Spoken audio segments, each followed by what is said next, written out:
दोस्तों नमस्कार। आज हम बात करेंगे पटना में हुए सभी विपक्षी नेताओं की आपसी मुलाकात की। आखिरकार नीतीश कुमार की जो अगले आने वाले लोकसभा चुनाव के प्रति जो उनकी योजना है, जो उनकी सोच है, वो किस तरह से उनका प्लान आगे बढ़ा या फिर उसका कोई इस मीटिंग का कोई खास अर्थ या खास मतलब निकल नहीं पाया। लगभग 15 दलों के नेता इस मीटिंग का हिस्सा बने और सभी ने अपनी अपनी बात रखी, पर सारी बातों के बावजूद भी नीतीश कुमार के अंदर वो वाला नीतीश कुमार नहीं झलक रहा है जब वो पहली बार सत्ता में आए थे। और जिस तरह से उनका एक आत्मविश्वास था, नीतीश कुमार की बॉडी लैंग्वेज ऐसी दिख नहीं रही है जैसी उनकी आमतौर पर होती है। उनके अंदर एक विश्वास वो झलक नहीं रहा है।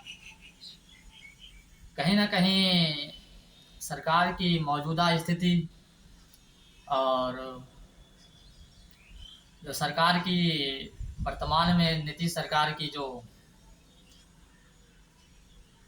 उनके विधायकों की जो संख्या है या फिर जितनी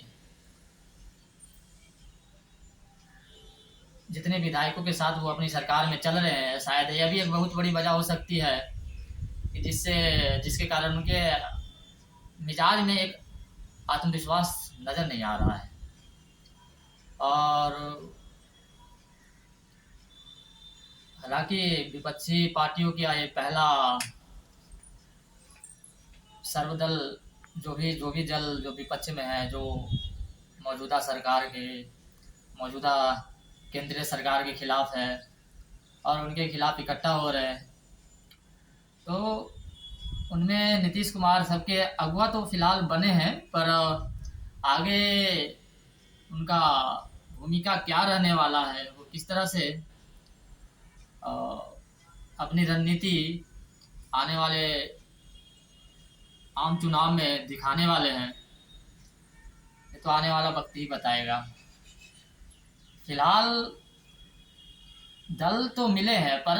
नेताओं के हाव भाव से ऐसा लग नहीं रहा है कि जैसे दल तो मिले हैं पर ऐसा लग नहीं रहा है कि वो दिल भी मिले हों। दल तो मिल गए पर दिल नहीं मिल रहे हैं। सभी नेताओं के सुर और स्वर में एकजुटता नहीं नजर आ रही है।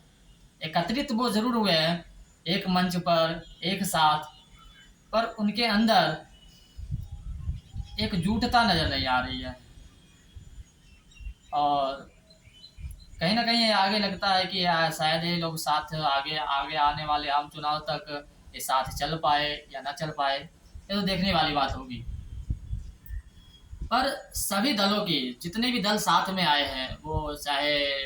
आम आदमी पार्टी की केजरीवाल हो या फिर राष्ट्रीय पार्टी इंडियन नेशनल कांग्रेस हो या फिर अन्य भी विपक्षी पार्टियां हो, जैसे और भी पार्टियां आई है, और शिवसेना जो कि अपना शिवसेना का खुद ही अपना महाराष्ट्र में बहुमत खो चुका है, तो वो इस तरह से अपनी एक मौजूदा स्थिति में वो इतनी मजबूत नहीं है जितने भी सारी विपक्षी दल में आए हैं। और जहाँ तक खुद नीतीश कुमार की यदि हम बात करें,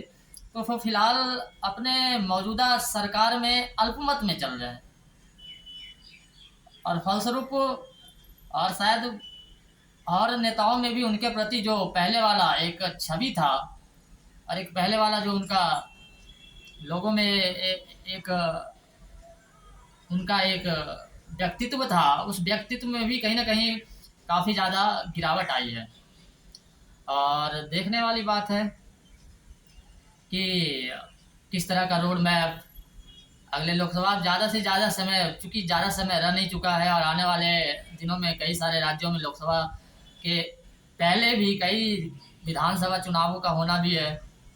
तो उन विधानसभा चुनावों में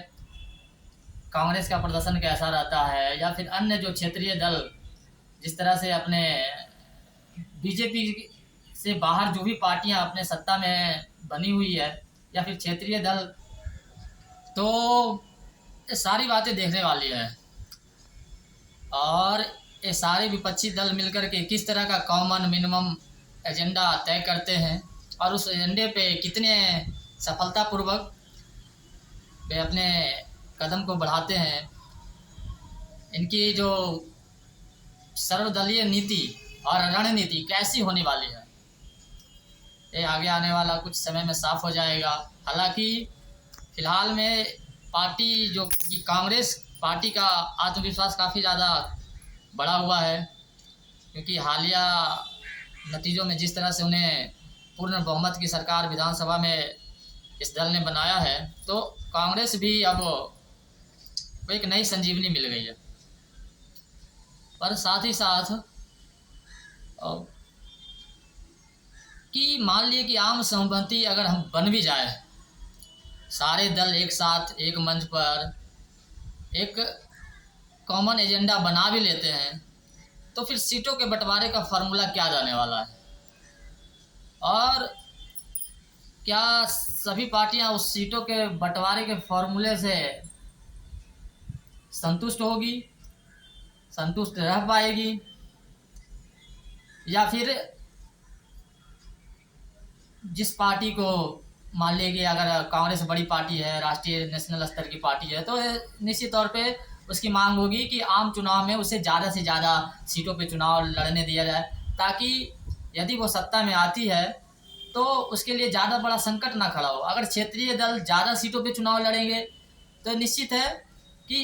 इंडियन नेशनल कांग्रेस को फिर आगे आने वाले समय में ज़्यादा मशक्क़त करनी पड़ सकती है यदि उसकी सरकार को मैंडेट मिलता है। लेकिन फिलहाल तो यही लग रहा है कि सारी पार्टियां मिल तो रहे हैं, पर कब तक ये सारी चीज़ों को साफ करेंगे, कब तक आम सहमति इनमें बन जाएगा और किस तरह का ये ब्लूप्रिंट जनता के सामने रखते हैं और जनता इनमें अपना कितना भरोसा जगा पाती है। क्योंकि जनता में जिस तरह से नीतीश कुमार का इमेज अब बन चुका है, आज बेशक वो भाजपा के खिलाफ हैं, कुछ महीनों से फिर भाजपा से अलग होकर के सरकार चला रहे हैं, राजद के साथ सरकार चला रहे हैं, पर आने वाला वक्त कहीं ऐसा ना हो कि फिर से नीतीश कुमार जो सारे दलों से बगावत करके फिर से भाजपा में केवल इसलिए चले जाएं क्योंकि उनका इक्वेशन कहीं बिगड़ने ना लगे। तो नीतीश कुमार की एक सबसे बड़ी कमजोरी यह बन गई है कि वो अपने पॉलिटिकल इक्वेशन को बैलेंस करने के लिए कभी भी किसी भी तरफ पाला पलट लेते हैं, जिससे उनकी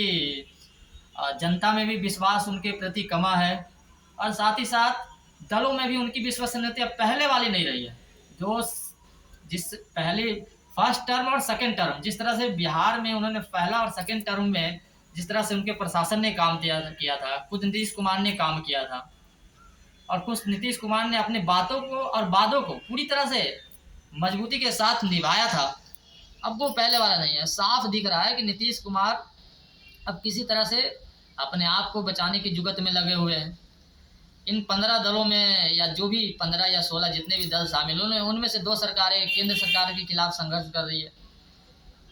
हमारी एक नीतीश कुमार की मौजूदा सरकार है, साथ ही साथ केजरीवाल की आम आदमी पार्टी, जो कि पूरी तरह से उसके शक्तियों पर नियंत्रण केंद्र का होता जा रहा है। और ये सारी बातें हैं, तो विपक्ष के लिए मौजूदा सरकार को हटाना आसान है या नहीं है तो आगे पता चलेगा। पर सबसे बड़ी बात यह है कि ये आपसी सहमति, आम सहमति बना पाते हैं या नहीं बना पाते हैं, इनके बीच सब कुछ तय एजेंडे के तहत हो पाता है या नहीं हो पाता है, सबसे बड़ा सवाल यही है। तो ऐसा है कि जितने भी विपक्षी पार्टियां जिस तरह से आई, जनता में एक उत्साह भी आया कि नहीं, अगर जो भी मौजूदा सरकार से प्रति जितने भी लोगों में असंतोष है तो उनमें एक उम्मीद दिखाई दे रही है कि यह गठबंधन या जो है पार्टनरशिप शायद देश में कुछ अगले आम चुनाव में जीत हासिल करे और मौजूदा सरकार को सत्ता से बेदखल करके एक नई मजबूत सरकार बनाए जो देश के विकास के लिए ही बात करे। लेकिन फिलहाल जो हालात ऐसे हैं जिससे यही मौजूद हो रहा है कि मेरा हिस्सा कितना रहने वाला है, आपका हिस्सा कितना रहने वाला है। और अगर ऐसी चीज़ों में अगर पार्टियां उलझ जाती है तो फिर कहीं ना कहीं जिस चीज़ के लिए ये सारे विपक्षी दल एकत्रित हो रहे हैं तो कहीं ना कहीं इनका जो मिशन है और जिसमें देश का भी हित जुड़ा हुआ है तो इससे लोग हट जाएंगे। कई बार ऐसा होता है कि ज़्यादा दलों की सरकार में घोटाले, बड़े बड़े घोटाले, बड़े बड़े ऐसी चीज़ें हो जाती है जो सरकार के लिए फजीहत का विषय बन जाता है। तो देखना यह है कि सारे दल एकजुट होते हैं और इस एकजुटता को सफलता मिलती है या फिर नहीं। साथ ही साथ अलग अलग दल हैं तो अलग अलग विचारधाराएं हैं, विभिन्न विचारधाराएं हैं, विचारों की विविधता है। तो विचारों की विविधता और इनमें जो वर्तमान में जिस तरह की एकता बनाने की कोशिश की जा रही है कि अकेले तो हम, जो वर्तमान की सत्ता इतनी ज़्यादा मजबूत है कि अकेले लड़ कर के हम नहीं हटा सकते हैं, पर अगर यदि साथ आए तो जिस तरह की रणनीतिक साझेदारी, सर्वदलीय रणनीतिक साझेदारी बनाने का जो प्रयत्न सारे लोग मिल करके कर रहे हैं तो इनके क्या नतीजे होने वाले हैं और क्या पॉजिटिव आउटकम आने वाला है ये जानना हमारे लिए ज़बरदस्त होगा। दोस्तों आज के लिए इतना ही, फिर आगे मैं आगामी लोकसभा चुनाव को लेकर के अपनी एक खास सीरीज शुरू करने वाला हूँ और उसमें मैं बताऊँगा कि कौन किसका कितना हित चाह रहा है और किसमें अपने हित को भी साधने की, क्योंकि अलग अलग दल हैं और अलग अलग चुनौतियां हैं। हर दल की अलग अलग चुनौतियां हैं, हर दल का अलग अलग सामाजिक स्थिति है, उसकी राज्य में अलग एक स्थिति है। तो वो सारी बिंदुओं को देख कर के ही इलेक्शन में जाएगी, जनता में वादे करेगी और उसी के अनुसार देश की जनता जिसको ज़्यादा भरोसेमंद मानेगी उसे ही देश की सत्ता पे बैठाएगी और